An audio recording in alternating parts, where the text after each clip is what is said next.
তেসরা সেপ্টেম্বর থেকে 6ই সেপ্টেম্বর মহানায়কের জন্ম দিবসের শতবর্ষ পালন করার সিদ্ধান্ত নিয়েছি। মহানায়কের নামাঙ্কিত একটি ফিল্ম সেন্টার কলকাতাতে তৈরি করার সিদ্ধান্ত হয়েছে। আপনারা জানেন যে আজকে মহানায়কের প্রয়াণ দিবস। আমরা রাজ্য সরকারের পক্ষ থেকে যখন প্রাথমিক আলোচনা করেছিলাম তখন ঠিক করেছিলাম যে আজকের দিনটা আমরা স্মরণ করব। তার শেষকৃত্য যেখানে সম্পন্ন হয়েছে সেখানে অত্যন্ত দ্রুততার সঙ্গে বাড়ির লোকের অনুমতি নিয়ে একটি ফাইবারের মূর্তি প্রতিষ্ঠা করব এবং আজকে তাকে স্মরণ করব হৃদয় দিয়ে। আমরা তার অবদান কৃতজ্ঞতার সঙ্গে আমরা আজকে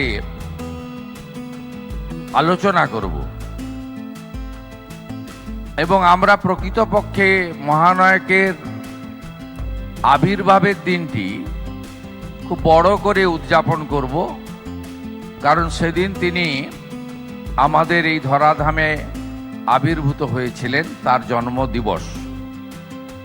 এবারে 3রা সেপ্টেম্বর শতবর্ষ। ইতিমধ্যে অনেক সাংস্কৃতিক কর্মী আমার সঙ্গে নবান্নতে দেখা করেছেন। আমাদের সঙ্গে যে 4 জন বিধায়ক রয়েছেন যারা সাংস্কৃতিক জগতের সঙ্গে যুক্ত, তারাও আমাকে নানা প্রস্তাব দিয়েছেন। এর বাইরেও যারা মহানায়ককে ভালোবাসেন, এই বাংলার চলচ্চিত্র জগতের হৃতগৌরবকে ফিরিয়ে আনতে চান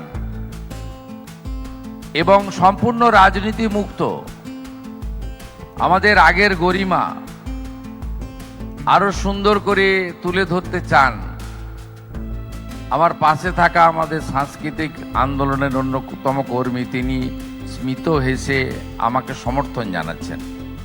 আমরা অনেকটা পিছিয়ে গেছি, আমরা অনেকটা ভুল করে ফেলেছি। এই জায়গা থেকে আমাদেরকে বেরিয়ে আসতে হবে, এসে সুন্দর করে করতে হবে। আমি রাজ্যের মুখ্যমন্ত্রী হিসেবে অনেকগুলো দপ্তরের সাথে তথ্য সংস্কৃতি দপ্তরের পূর্ণ মন্ত্রকের দায়িত্বটা হাতে রেখেছি। বোন পূর্ণিমা আমাকে সহযোগিতা করছে। আমি আপনাদের জ্ঞাতার্থে কয়েকটি সিদ্ধান্তের কথা ঘোষণা করে আমার কথা শেষ করব। আমরা 3রা সেপ্টেম্বর থেকে 6ই সেপ্টেম্বর মহানায়কের জন্ম দিবসের শতবর্ষ পালন করার সিদ্ধান্ত নিয়েছি।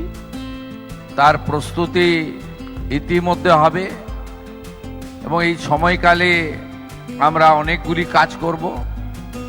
তার মধ্যে মহানায়কের নামাঙ্কিত একটি ফিল্ম সেন্টার কলকাতাতে তৈরি করার সিদ্ধান্ত হয়েছে। আর কলকাতা পৌরসভা পরিচালিত উত্তম মঞ্চ, তাকে সংস্কার এবং আধুনিকীকরণের দায়িত্ব আমরা নিয়েছি। বাকি আমি নিজে পৌরোহিত্য করে লন্ডনে বা রবীন্দ্র সদনে একটি বড় মাপের প্রস্তুতি সভা করব, যেখানে মহানায়কের শতবর্ষ পালনের জন্য একটি প্রস্তুতি কমিটি হবে এবং সেই কমিটির পরামর্শ মেনে আমরা এগোবো। নিশ্চিতভাবে তার পরিবারের অনুমতি সব ক্ষেত্রে নিয়েই আমরা কাজ করব।